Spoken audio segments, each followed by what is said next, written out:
Bismillahirrahmanirrahim. Assalamualaikum warahmatullahi wabarakatuh dan salam sejahtera.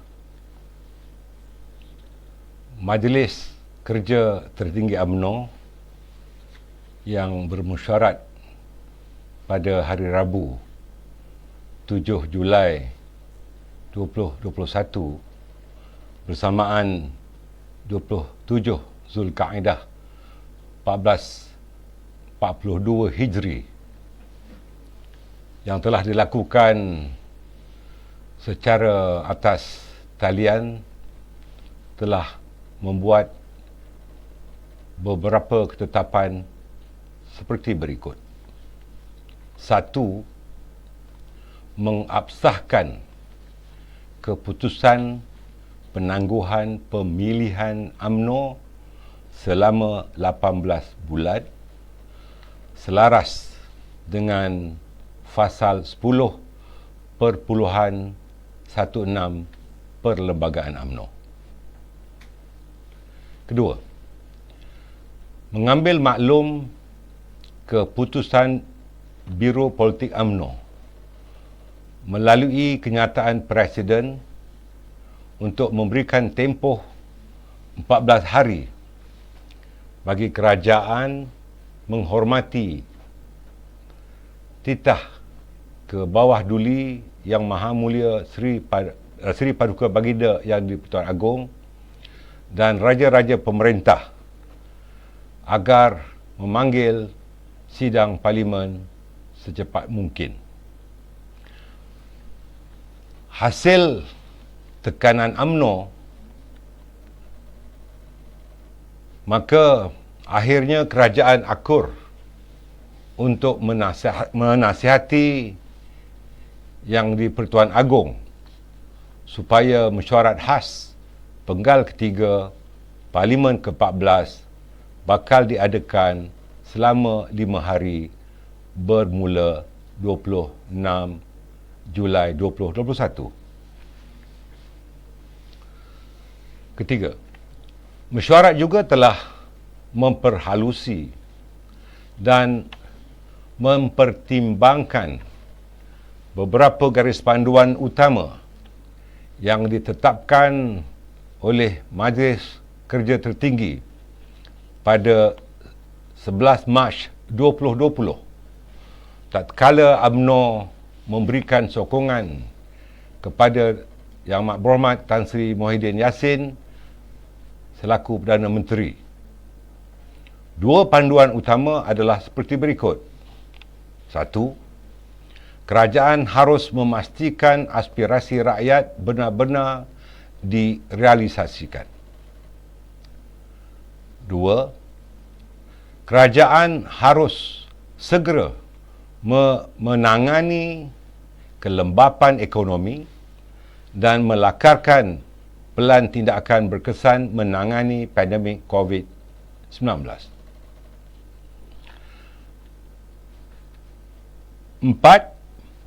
Walau bagaimanapun setelah diperhalusi segala panduan utama yang digariskan oleh UMNO sebagai syarat meneruskan sokongan terhadap kerajaan pimpinan Perdana Menteri Yang Amat Berhormat Tan Sri Muhyiddin Yassin adalah gagal. Gagal dipenuhi dan dilaksanakan dengan memuaskan.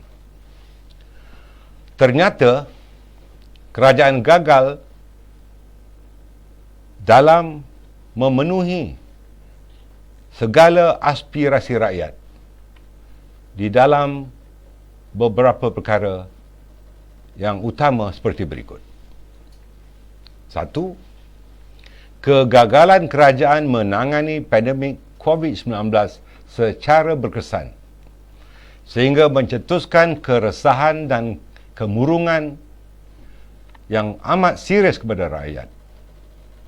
Ini termasuklah polisi-polisi yang tidak konsisten, pelaksanaan PKP yang separa masa dan berubah-ubah hingga rakyat dikurung secara sia-sia selama hampir 6 bulan tanpa pembelaan yang sewajarnya. Contohnya, total lockdown yang sepada masa ini hanya menggandakan jumlah kematian dari 2,800 kepada lebih 5,768 korban hanya dalam tempoh 38 hari setelah Perdana Menteri mengumumkan total lockdown. Kegagalan kerajaan amat nyata dengan menyalahgunakan darurat yang hanya dianggap adalah untuk muslihat politik, hingga telah menyebabkan kemudaratan kepada rakyat dan tentunya kemudaratan juga kepada ekonomi negara, sekaligus menafikan suara UMNO yang sejak dari awal membantah keras proklamasi tersebut.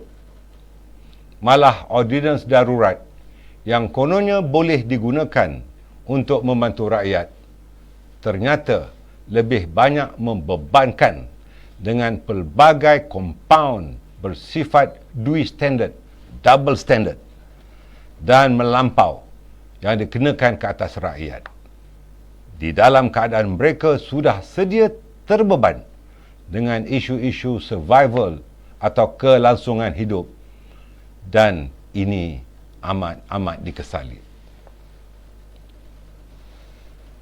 Kegagalan kerajaan untuk mempertahankan sistem demokrasi berparlimen hingga memandulkan segala amalan demokrasi bagi semak dan imbang, check and balance, yang menjamin hak dan suara rakyat agar terbela, terutamanya dalam memantau segala inisiatif kerajaan dalam menangani pandemik, termasuk aspek perbelanjaan, perolehan dan segala usaha vaksinasi. Kegagalan kerajaan menguruskan bantuan dan tuntutan rakyat secara berkesan untuk semua peringkat dan kategori. Tentunya ini termasuklah tuntutan moratorium 2.0 tanpa charge atau faedah terakru, dasar moratorium yang tidak dipanjangkan kepada agensi-agensi kerajaan yang lain seperti lembaga pembiayaan sektor awam, skim iCitra yang tidak mesra rakyat, bantuan tunai seperti BPR, BPN dan juga BKC yang lambat dan amat terhad hingga ramai tercicir dan terpaksa melalui karenah birokrasi yang membebankan. Kegagalan kerajaan juga di mana seharusnya dapat memberikan keyakinan dan kepercayaan kepada rakyat dalam menguruskan kebajikan mereka, hingga berlakunya peningkatan yang amat serius dalam permasalahan sosial seperti berlakunya kes-kes bunuh diri. Saya ingin menyatakan bahawa kes bunuh diri daripada bulan Mac 2020 hingga bulan Mei 2021 berjumlah 1,099 kes. Manakala kita juga lihat bahawa berlaku gerakan pengebaran bendera putih. Ini adalah merupakan contoh-contoh sebagai manifestasi kekecewaan dan protes rakyat terhadap kegagalan kerajaan untuk menyantuni keperluan rakyat yang amat susah, tertekan dan terdesak ketika ini. Di samping itu, kegagalan kerajaan di dalam menguruskan kestabilan politik dan ekonomi hingga telah mewujudkan ketidakyakinan pelabur, terutama pelabur-pelabur asing, terhadap kemampuan kerajaan menguruskan negara ini dan menguruskan pandemik. Indeks pengendalian COVID yang dikeluarkan oleh Bloomberg meletakkan negara kita di tempat ketiga paling bawah antara 53 negara ekonomi utama. Begitu juga kegagalan kerajaan yang jelas memperkotak-katikkan titah Seri Paduka Baginda yang di-Pertuan Agong dan raja-raja pemerintah, hingga terpaksa berulang kali mengeluarkan kenyataan media dan titah menghadap supaya Parlimen dibenarkan bersidang dan membahaskan ordinans darurat dan pelan pemulihan negara. Selaku parti yang menjadi benteng utama membela institusi Raja-Raja Melayu, sebagaimana yang termaktub dalam Fasal 3 Perlembagaan UMNO. Sesungguhnya, UMNO tidak boleh berkompromi dengan sikap kerajaan ini terhadap institusi raja-raja. Berpandukan 7 perkara di atas yang telah saya nyatakan, bahawa kerajaan pimpinan Perdana Menteri Yang Amat Berhormat Tan Sri Muhyiddin Yassin telah gagal. Gagal dalam memenuhi segala garis panduan yang telah dikemukakan oleh Majlis Kerja Tertinggi pada 11 Mac 2020, iaitu 11 hari selepas beliau mengangkat sumpah. Dan 7 perkara itu adalah sebagai prasyarat atau syarat-syarat untuk UMNO meneruskan sokongan. Bagi memenuhi mandat sebulat suara para perwakilan di Perhimpunan Agung UMNO 2020 dan berpandukan kepada 7 kegagalan kerajaan memenuhi aspirasi rakyat yang digariskan tadi, maka tempoh memberikan sokongan kepada Tan Sri Muhyiddin Yassin selaku Perdana Menteri ditarik balik dan ditamatkan serta-merta. Justru UMNO mendesak agar Tan Sri Muhyiddin dapat berundur secara terhormat bagi membolehkan seorang Perdana Menteri baharu dilantik untuk satu tempoh yang terhad.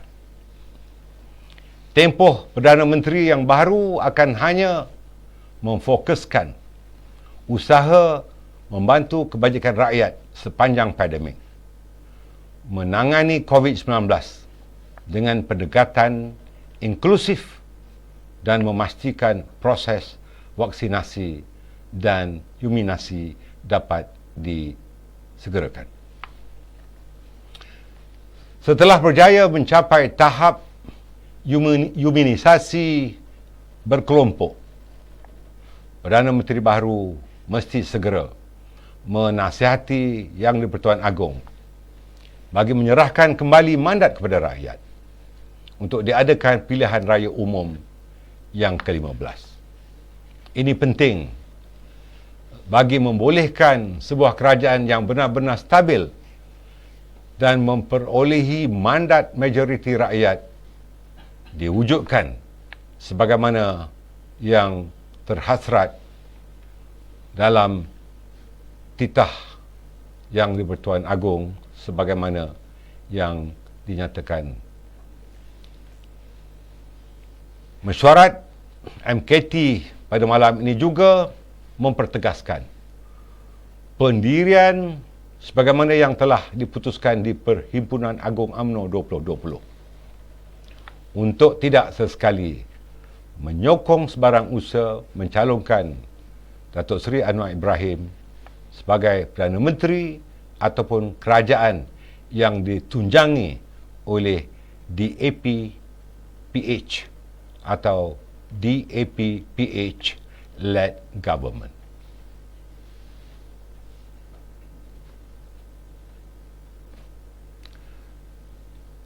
Sekian saja kenyataan media resmi daripada saya. UMNO bersama rakyat. Assalamualaikum warahmatullahi wabarakatuh.